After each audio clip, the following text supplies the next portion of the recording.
Break के बाद एक बार फिर आपका स्वागत है। आप देख रहे हैं खास खबर और हम बात कर रहे थे ब्रेक से पहले आनंद पाल सिंह के एनकाउंटर की और उसके बाद की बदली परिस्थितियों की।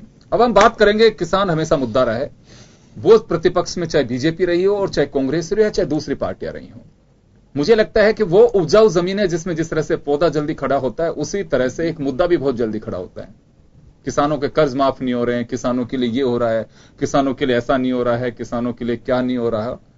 और चाहे उस भीड़ में बाजरे के पेड़ और सरसों के फूल का अंतर महसूस नहीं करने वाले लोग हों, लेकिन किसान उनके लिए एक बड़ा मुद्दा होता है।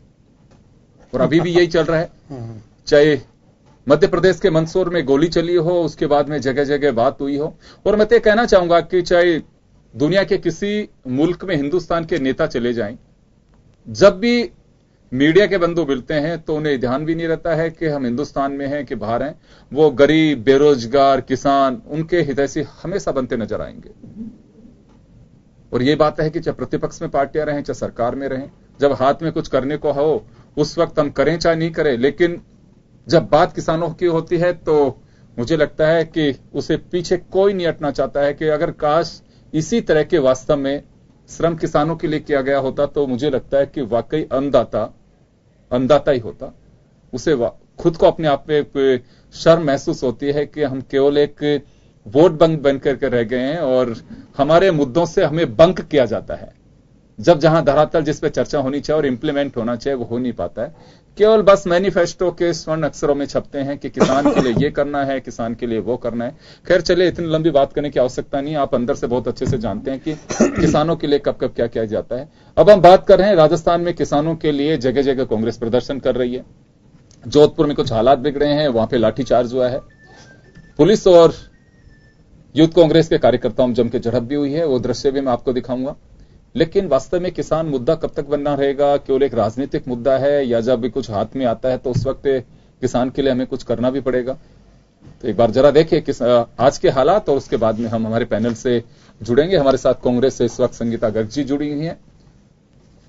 जरा देखिए अब जंटी हुई किस स्टोरी को। देश भर में किसान सरकार से कर्ज माफी को लेकर मांग कर रहे हैं और सरकार से नाराजगी भी है। उत्तर प्रदेश, मध्य प्रदेश, आंध्र प्रदेश या फिर राजस्थान, देश के किसी भी हिस्से में किसान संतुष्ट दिखाई नहीं दे रहा। कर्ज माफी की मांग काफी लंबे समय से उठती आ रही है, लेकिन उत्तर प्रदेश में योगी सरकार के कर्ज माफी के फैसले के बाद इसको और हवा मिली और देश के दूसरे राज्यों में भी किसान सरकार के खिलाफ लामबंद हुए। राजस्थान में भी कांग्रेस बीजेपी सरकार पर इस मुद्दे को लेकर लगातार दबाव बना रही है। जोधपुर में भी कर्ज माफी को लेकर युवा कांग्रेस ने किसान अधिकार पद यात्रा निकाली। रैली के दौरान पुलिस और कार्यकर्ताओं में झड़प भी हो गई। पुलिस ने लाठीचार्ज किया तो वहीं कार्यकर्ताओं को चोटें आई। जो परिस्थितियां पैदा हुई हैं, 3.5 साल से वसुंधरा जी मुख्यमंत्री हैं, करप्शन चरम सीमा पर है, स्कूल बंद कर रहे हैं, नौजवानों को रोजगार नहीं मिल रहा, हर चीज में घपले हो रहे हैं। और उसके बाद जो किसानों की दुर्दशा हुई है उस पर सहानुभूति का एक अल्फाज उनके मुंह से निकला नहीं है। हम मांग करते हैं कि लोगों के आंसू पहुंचने का काम मुख्यमंत्री करें। किसान लगातार, कल दौसा में किसान ने आत्महत्या करी है, तो हम इस सरकार को चैन से बैठने नहीं देंगे। किसानों की लड़ाई को लड़ने के लिए ये जो बिगुल जोधपुर की धरती से शुरू किया, जब शुरुआत अच्छी होती है तो पूरा कार्यक्रम अच्छा होता है। तो मैं आप सब लोगों को बहुत बहुत बधाई देना चाहता हूं। पदयात्रा में कांग्रेस के राष्ट्रीय महासचिव और पूर्व मुख्यमंत्री अशोक गहलोत सहित कई वरिष्ठ कांग्रेसी नेता शामिल हुए। कांग्रेस का आरोप है कि वसुंधरा सरकार ने भारतीय किसान संघ के साथ मिलीभगत कर किसानों के हितों के साथ वज्रपात किया है। पूरे देश का किसान सड़कों पे आ गया है कि किसान मारे गए हैं। मध्य प्रदेश के अंदर आत्महत्याएं कर रहे हैं किसान लोग। तो सरकार गंभीर नहीं है कि किस प्रकार से जब प्रधानमंत्री नहीं बने थे तब उन्होंने वादा किया था कि हम किसानों को लागत मूल्य का 50 रुपये मिला करके फिर हम लोग न्यूनतम सपोर्ट प्राइस लागू करेंगे। आज तक वो नहीं करी है।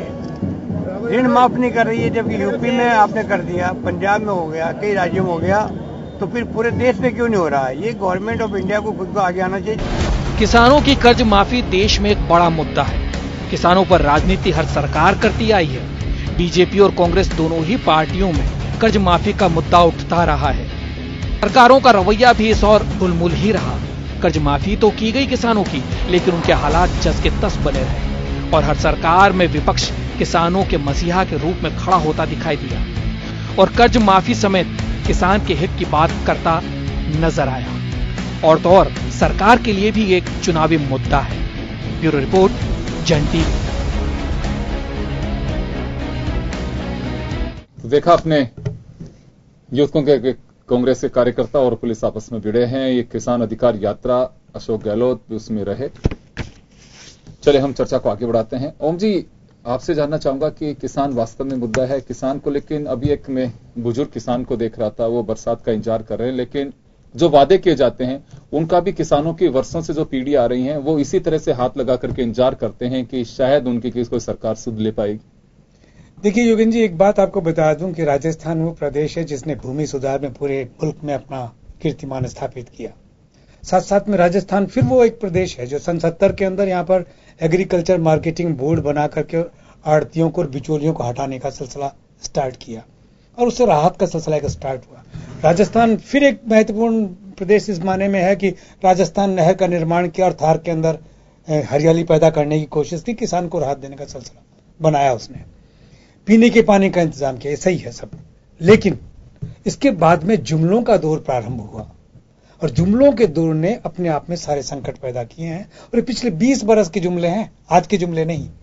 और अभी जो जुमले थे उन्होंने तो कमाल ही कर दिया कि साहब आपकी आय जो है वो दुगनी हो जाएगी, 50% जितना कमा रहा हूं तो 50% ज्यादा होगी। ये नहीं कहा कि स्वामीनाथन आयोग की जो रिपोर्ट है उसको इंप्लीमेंट करेंगे।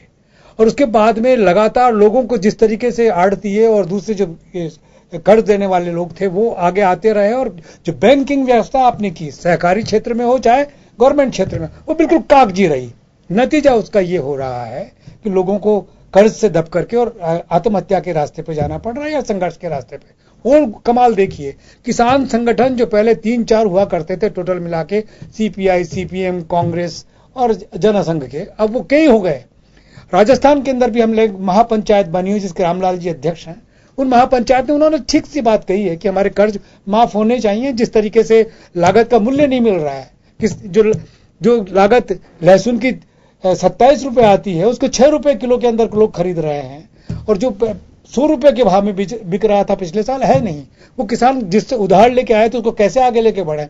तो इन मीनिंगफुल अर्थपूर्ण बातों के लिए अगर किसान एकजुट हो रहा है तो उसको तोड़ने के लिए भी जो जिस तरह का एक संगठन जो भारतीय जनता, आरोप है, ये मैं नहीं कहता, आरोप है कि भारतीय जनता पार्टी का जो किसान संगठन है उसने अपने आप को विड्रॉ कर लिया कि हमारी मांगे पूरी हो गई। ये चालबाजियां जो हैं ये समझ में आती है लोगों के, और मेरा सा ख्याल है कि चालबाजियां नहीं होनी चाहिए। किसान की वाजिब मांगों को तत्काल स्वीकार करना चाहिए, कर्ज माफ होने चाहिए, उनको राहत देने का सिलसिला होना चाहिए। अगर ऐसा नहीं होगा तो जो जोधपुर में नजर आ रहा है, मुझे लगता है कि राजस्थान के विभिन्न संभागों में वो सब देखने को मिलेगा। और ये देखिए, जुमले बोलने की राजनीति जो हमारे प्रधानमंत्री ने प्रारंभ की और इसको ठीक किया अमित शाह साहब ने, उन्होंने कहा कि इन जुमलों पे यकीन मत कीजिए, ये राजनीति में इस तरह की बातें होती है। तो लेकिन ये 2 तरह की बातें नहीं होनी चाहिए। हकीकत में किसान को लाभ अगर देना है तो स्वामीनाथन आयोग की रिपोर्ट को इंप्लीमेंट कीजिए। 5 वॉल्यूम्स हैं उस रिपोर्ट के और 2006 से पड़े हुए हैं, अब आज तक इंप्लीमेंट नहीं हुआ है और उसी का नतीजा है। तो ये नतीजे तो बिल्कुल स्पष्ट कारण है। जी बिल्कुल सही फरमा रहे हैं आप। और माफ करेगा, एक रिपोर्ट बनाने के लिए सरकार ने जब अधिकृत किया था तो उस रिपोर्ट के गौर फरमाना भी सरकारों की जिम्मेदारी है। मैडम संगीता जी, मैं आपसे जानना चाहूंगा कि स्वामीनाथन रिपोर्ट को लेकर के कई बार चर्चा की जाती है। आप लोगों के वक्त ये रिपोर्ट सामने आई और उसका इंप्लीमेंटेशन की मुझे लगता है कि एक लंबा वक्त आप लोगों को मिला, कर सकते थे चाहते तो, क्योंकि हम किसान के प्रति हमदर्दी बताते हैं। उस व्यक्ति ने जिसने रिपोर्ट तैयार की वो खुद एक बार के लिए तो यह था कि वो किसानों के लिए जिस तरह की क्रांति की बात कर रहे थे और उसके बाद में जब ये रिपोर्ट बनाई और किसान की तकलीफ को समझा कि वास्तव में किसान किस दौर से गुजरता है, कैसे उसे अपने बच्चों को पालना होता है। और रिपोर्ट मुझे लगता है कि जब एक समिति बनाई तो नियत साफ होगी सरकार की कि वास्तव में उसे लागू करने के लिए बनाई गई थी। क्यों इतना डिले हुआ, आज तक नहीं हुआ? आप लोगों को पूरा एक कार्यकाल मिला और चाहते तो राज्यों से भी करा सकते थे। वो उस दौर की बात है जब 2006 आधे से ज्यादा प्रदेशों में आपकी सरकार थी, केंद्र में आपकी सरकार थी, और कहें चाहे गठबंधन की सरकार हो, लेकिन किसानों के मुद्दे पे कौन नाराजगी जाहिर करता। आज लेकिन आप लोग प्रदर्शन कर रहे हैं। देखिए योगेंद्र जी, आपने खुद ने इस बात को कह दिया है कि केंद्र में गठबंधन की सरकार जब होती है, हाँ, तो काफी नहीं, मैं ये नहीं कह रहा, मैंने ये कहा कि गठबंधन की सरकार थी, गठबंधन की थी, लेकिन वो कोई ये नहीं कह सकते कि मतलब कोई बाउंडेशन वाली सरकार थी। बिल्कुल, आप लोग तो बिल्कुल फ्री थे, और मुझे लगता है कि ऐसा कोई लीडर नहीं होगा जिसके इलाके के अंदर, जिस पार्टी के लिए किसान नहीं हो। किसान मध्य प्रदेश में भी है, तो तमिलनाडु में भी है, कर्नाटक में भी है, तो जम्मू कश्मीर, सब जगह किसान है। कौन उसके लिए मना करता। योगेंद्र जी, एक बात और जोड़ दीजिए आप इसमें कि यूपीए 1 में तो कॉमन मिनिमम प्रोग्राम के अंदर किसानों को सबसे आगे रख करके काम चल रहा है। वो तो आप सेकंड में भी कर सकते हैं, बिल्कुल सेकंड में भी है, वो मैनिफेस्टो में हर राजनीतिक दल जो आपके अलायंस में थे। देखिए योगेंद्र जी, कांग्रेस पार्टी हमेशा किसानों की हितैषी रही है, इसमें कोई संदेह नहीं है हमारे को, बिल्कुल हम कर भी नहीं रहे, भी नहीं है। लेकिन चूंकि गठबंधन की सरकार और रिपोर्ट में कुछ कमियां या खामियां रही, नहीं, रिपोर्ट में कमी नहीं कर सकते, ये अंदाजा नहीं पाया होगा। लेकिन आप हाल फिलहाल की बात देखें तो आपने देखा कि किस तरीके से ये पार्टी जुमले बोल बोलकर किस तरीके से किसानों को, युवाओं को, महिलाओं को, बच्चों को बरगलाया गया। संगीता जी, मैं वही कह रहा हूँ, हमारे यहाँ पे देखिए, हमारे यहाँ पे राजनीतिक दलों के बचाव के लिए एक बहुत बड़ी बात है। तो अगर वास्तव में अगर हमारी सभ्यता में, हमारी संस्कृति में, हमारी लिटरेसी में इतिहास शब्द नहीं होता, तो आज के राजनीतिक दलों के पास बोलने को कुछ सामान नहीं होता। आज सीधा कहा जाता है कि अतीत में इन्होंने कुछ नहीं किया, हमसे जवाब मांग रहे हैं। 70 साल में सब कुछ है, 70 साल में कुछ नहीं है क्या? ये अभी थोड़ी देर में दीपक जी बोलेंगे। आप कह रहे हैं कि वर्तमान सरकार की, मेरा कहने का अर्थ यह है कि वास्तव में हमें करना चाहिए, और जब करते हैं तो ताल ठोक के कहते हैं कि हमने ये किया। क्या पिछले दौर में आपने देखा क्या इतने किसान आत्महत्या कर रहे थे राजस्थान में? जिस तरीके से इन दौर में कंपटीशन है अभी आप लोगों में, जिस तरीके से इस बार किसानों ने 65 किसानों ने आत्महत्या पहले कर ली, और अभी रिसेंटली वर्तमान में जो पिछले 2-3 दिन का कार्यकाल रहा, इसमें 6 किसानों ने आत्महत्या की है। तो क्या इस तरह का दौर था? नहीं था, निश्चित रूप से। क्योंकि देखिए, अमित शाह जी ने खुद ने कहा कि चुनावी दौर में जुमले बोल दिए जाते हैं और जनता उन पे विचार ना करे या गौर ना करे या उनको माने नहीं। ये तो हम चुन के लाए हैं। ये बात उनकी फ्रंट लाइन की न्यूज थी, तो वही कह रहे हैं, वो भी मीडिया की देन है, हम चुन के लाए हैं, कह रहे हैं। बिल्कुल ठीक बात है। लेकिन अब एक चीज बताइए कि हर एक व्यक्ति से 15 लाख देने का वादा किसानों को, मैं किसानों तक आना चाहता हूं। देखिए, आम जन को कैसे क्या करना है वो बात है, मैं तो किसानों पे आना चाह रहा हूं। किसानों की बात बता, उनसे क्या वादा किया कि लागत पर 50% लाभांश मूल्य आपको दिया जाएगा। क्या वो वादा अगर आपने किसी से किया है जिसके तहत किसान ने आपको वोट किया, तो उनकी मांगे पूरी करनी चाहिए, क्योंकि वादा आपने किया, वादा ऐसा ही करें जिसको आप निभा सके। लेकिन निभाते भी 3 साल 3.5 साल से ज्यादा हो गए, लेकिन इन्होंने कोई उस पर गौर नहीं किया। चाहे वो स्टेट की सरकार ले ले, चाहे केंद्र की सरकार ले ले, दोनों ने चुप्पी साध रखी है। किसान किस कदर आत्महत्या कर रहा है। आप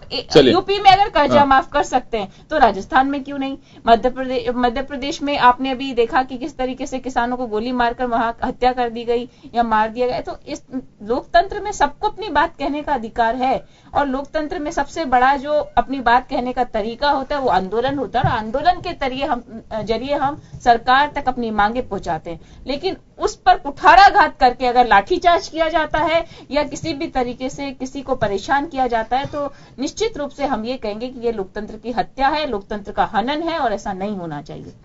चलिए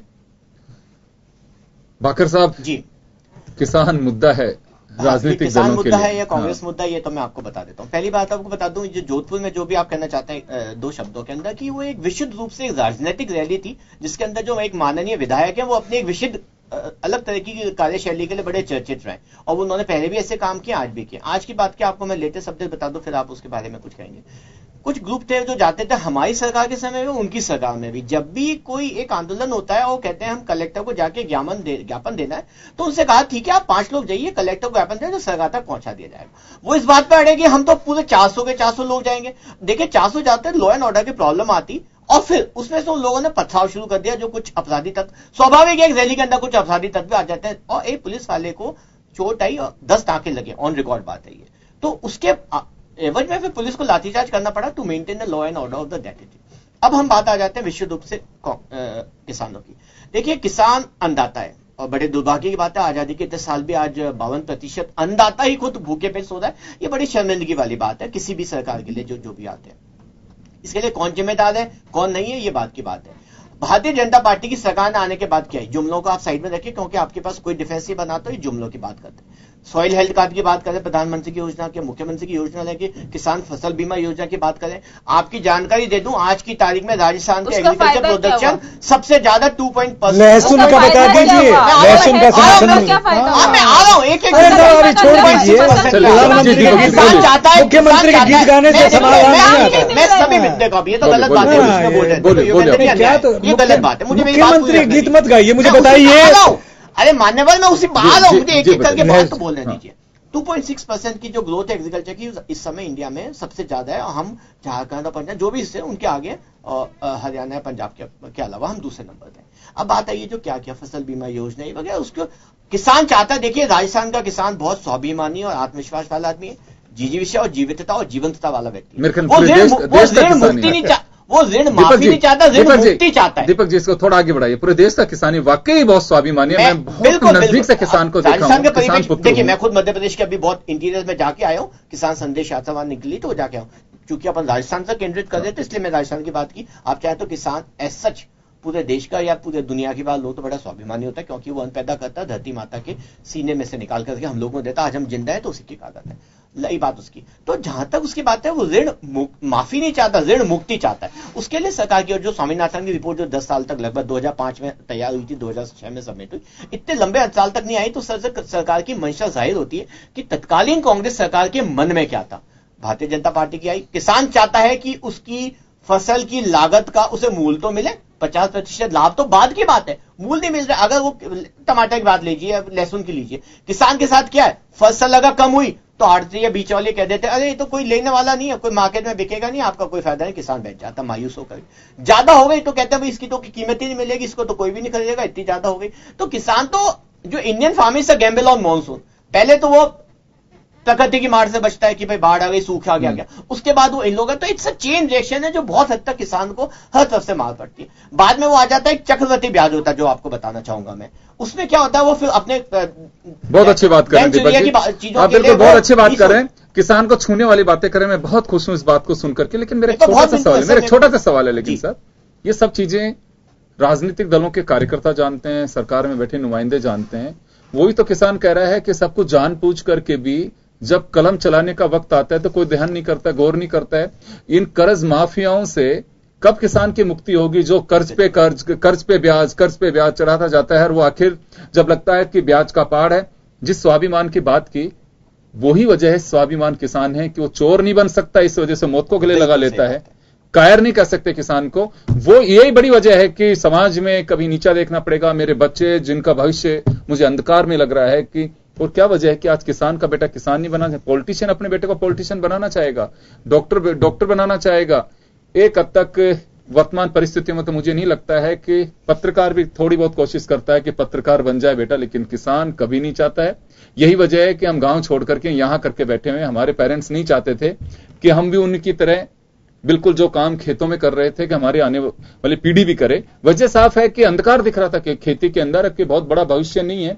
वजह साफ है कि किसानों को एक मुद्दा तो बनाया गया, खेती को मुद्दा बनाया गया, लेकिन उसका सॉल्यूशन नहीं हुआ। कभी वो स्वाभिमान सम्मान जिसका हम जिक्र कर रहे हैं उसके जहन में उतारने की कोशिश किसी ने नहीं की कि हाँ जो इसके गले उतर सके कि वास्तव में मुझे अन्नदाता जो लोग कहते हैं वो वास्तव में मेरे गार्जियन की तरह भी भूमिका अदा कर रहे हैं। आज हम कहते हैं कि बिल्कुल उनके साथ अन्याय, वो हर पार्टी कह रही है, लेकिन जो सत्ता में बैठे राजनीतिक दल ही तो बैठे हैं। कांग्रेस भी यही बात कहती थी, आप लोग भी यही बात कह रहे हैं। लेकिन न्याय अगर वास्तव में आपको गले उतर रहा है कि आज जो किसान के साथ हो रहा है, जो परिस्थितियां चल रही हैं, जो सरकारें अनुदान दे रही हैं या सरकार जो योजना लेकर के आ रही है या लेकर के चल रही है, वो सफिशिएंट है? मैं आपको वही बात कहना चाहता हूं। मैं आपकी सभी तर्कों से, सभी बातों से बड़ा इत्तेफाक रखता हूं। मैं आपको यही बात स्पष्ट करना चाहता हूं कि सरकार ने इस तरफ कदम उठाए और वाकई में हमारी सरकार ने इस मामले में सोचा और निर्णय लिया कि कोई ऐसी चीजें की जाए कि किसान वापस से लौटे और वो किसान मान के चले कि खेती भी फायदे का धंधा है। वो इस बात को सोच के चले। देखिए, किसान की जब फसल उगती है, से बड़ी होती है, तो उसको क्या लगता है कि उसका बेटा या बच्चा छोटे से बड़ा हो रहा है, तो उसकी फसल ही उसकी संतान जैसी होती है। तो जब उसको तकलीफ तब होती है जब उसको प्राकृतिक विपदा आती है, वो अलग बात है। सरकार ने सॉइल हेल्थ कार्ड योजना शुरू की, सरकार ने फसल बीमा योजना शुरू की, सरकार ने एक नीम कोटेड यूरिया, मेरी बात मानिए, नीम कोटेड यूरिया एक लैंडमार्क डिसीजन रहा है सरकार का, जो किसानों के भलाई में बहुत आने। देखिए, ओवरनाइट कोई डिसीजन नहीं होता, ओवरनाइट कोई फायदा नहीं होता, थोड़ा समय दीजिए। आत्महत्या की बात है, बहुत दुर्भाग्यपूर्ण है, कोई भी मौत, स्पेशली किसान की हो, आत्महत्या हो, बहुत दुर्भाग्य। मैं आपकी जानकारी दे दूं, तथ्यों पर आधारित आंकड़े एनसीआरबी के जो भी हैं, 5 साल में 2010 से लेकर 2014 तक में 250 से 300 से 225 तक की आंकड़े थे आत्महत्या के। अभी हुई है, मैं इसको हम नकार नहीं रहे, पर हम कह रहे प्रतिशत में बहुत ज्यादा कमी आई। ये आंकड़ों की बात। दूसरी बात जो मैं आपको बताऊं, जो सरकार ने लिया उसको आने दीजिए। देखिए, सरकार ऋण मुक्ति की तरफ नहीं जा रही है, ऋण माफी की तरफ नहीं जा रही, ऋण मुक्ति की तरफ हम धीमे धीमे जा रहे हैं। और आने वाले समय में जो ये आपको रिफॉर्म्स जो किए किसान के लिए, उसका असर आपको देखने का मिलेगा। देखिए, बहुत आखिरी सवाल की बदहाली रही है। चलिए, खैर, अपना अपना पक्ष है, मैं आप लोगों से दीजिए, आप अपना अपना पक्ष है, और मुझे लगता है कि करना भी चाहिए, सरकार के हाथ में है और करना चाहिए। वक्त मिलता है, और अगर वक्त निकल जाता है तो उसके बाद में केवल बस हाय हाय के अलावा कुछ नहीं बचेगा। और वक्त पे अगर हम कर पाएंगे तो किसान बिल्कुल कहेगा कि वास्तव में इस देश में जय जवान और जय किसान होता भी है, केवल मुद्दा ही नहीं है। ओम जी, मैं आपसे जानना चाहूंगा कि किसान मुद्दा है, और मुद्दा ही होता है, वो चाहे सियासी हो, चाहे गलियों का हो, चाहे चौपाल का हो। सिंपल सी बात है कि योगेंद्र जी, मैं बता दूं कि भाकर साहब को खासतौर से कि नीति आयोग की रिपोर्ट पढ़ें, और नीति आयोग किस तरीके से किसानों को अपने गांवों से बेदखल करके शहरों की ओर सस्ते श्रम के रूप में लाना चाहता है, ये आप जरा गौर कीजिएगा। आपकी देखिए, आपने नीति आयोग की रिपोर्ट पढ़ी नहीं है, आप उस पर चर्चा ना कीजिए। मैं कह रहा हूं कि आप पढ़िए तो आपको पता लग जाएगा किस तरीके से। और दूसरा आधारित जो पॉइंट है वही मैंने आपके बताया था। कुछ नहीं बताया आपने साहब, ये बेकार की बात है। नहीं, किसान जिन चीजों से परेशान हो रहा है उसके बारे में तो आप सोच नहीं रहे कि उसका समर्थन मूल्य आप दे नहीं पा रहे। बिजली की, पानी की, यूरिया की और ई मंडी की। आप, मैं कह रहा हूं कि आप उसकी मृदा को क्या ठीक कर रहे हैं, उसको तो उपज को परचेज करने के लिए जो समर्थन मूल्य चाहिए वो नहीं दे रहे हैं। ई मंडी की जो योजना से काम नहीं चलेगा। 3 साल हो, तभी तो फायदा मिलेगा। 3 साल हो चुके हैं, 3 साल में लोग मर रहे हैं। आप कहते हैं लोग कम मर रहे हैं। बहुत बड़ा देश है हिंदुस्तान, बहुत बड़ा देश। इस मुल्क को शासन पहले भी करते रहे हैं, इसमें पंडित नेहरू भी शासन करते रहे, इसमें मिसेस गांधी भी करती रही है, इसमें अटल जी भी करते रहे हैं। आप कहाँ लाइन स्पष्ट कर दी कि बदलाव में समय लगता है, ओवरनाइट कोई बदलाव नहीं। ओवरनाइट ही होता है। आप देखिए, आप समर्थन मूल्य मिलेगा तो खर्च से मिलेगा, सब ठीक हो जाएगा। देखिए, समर्थन मूल्य, आप हमेशा, मैं समर्थन मूल्य की बात आ रहा हूं कि उसको, वो तो कहता है समर्थन मूल्य की बात है 6%। नीति आयोग की बात करें, नीति आयोग कहता है 6% किसानों को। नीति आयोग कहता है कि इनको मत दीजिएगा, इनको ब्याज भी नहीं, इनको पैसा भी नहीं मिलना चाहिए ताकि राजा। मैं बोल रहा हूँ नीति आयोग एंटी फार्मिंग 6% किसान एंटी एग्रीकल्चर मूल्यों की बात। अरे उनका मॉडल ही एंटी एग्रीकल्चर प्रो कॉर्पोरेट बना हुआ, आप समझ उसी को तो सुधार किया जा रहा है। यूपीए की सरकार ने क्या कहा, मैं बताऊं, यूपीए की सरकार जाने दीजिए। हम किसान को लेकर बैठे हुए हैं, किसान की बात होती थी, जो बात हुई थी। चलिए, मैं माफी चाहूंगा दीपक जी, समय हो गया, मैं माफी चाहूंगा। आप लोग जरा सोच रहे होंगे कि मैं माफी चाहूंगा सर, ये बात सही है कि मैं खामोश था, शायद दर्शक भी सोच रहे होंगे कि एंकर कुछ नहीं बोल रहा।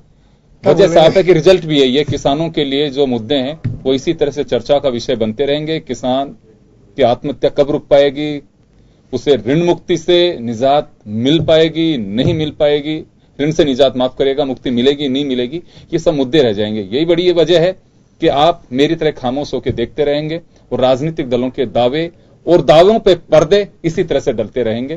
किसान मुद्दा रहेगा, अगर किसान मुद्दा नहीं रहेगा तो मुझे लगता है कि मैनिफेस्टो में वो लिखा क्या जाएगा अगर किसानी मुद्दा नहीं बचेगा। इस देश की गरीब, मजदूर, अगर ये सब चीजें समस्या हल होंगी तो फिर मुझे लगता है कि राजनीतिक दलों का रामराज्य लाने का कोई लक्ष्य नहीं है। मुद्दाविहीन राजनीति करके करेंगे क्या, इस वजह से मुद्दा जिंदा रखना बहुत जरूरी है। और यही वजह शायद राजनीतिक दलों की भी सोच यही है, हमारी खामोशी यही आप लोगों के लिए है कि राजनीतिक दलों की स्थितियां आपने देखी, ये आज से पहले भी थी और भविष्य में भी शायद ये ऐसे ही रहे। अगर समझ हो तो हम शुभकामनाएं देंगे उन सरकारों को जो किसानों के लिए कुछ कर सकें, ताकि ये मुद्दों को ढकने के लिए कहा जा सके ताल ठोक के कि हमने ये किया था। चलिए, बहुत बहुत शुक्रिया आप सभी का, और खास खबर में बस इतना ही। दीजिए इजाजत, नमस्कार।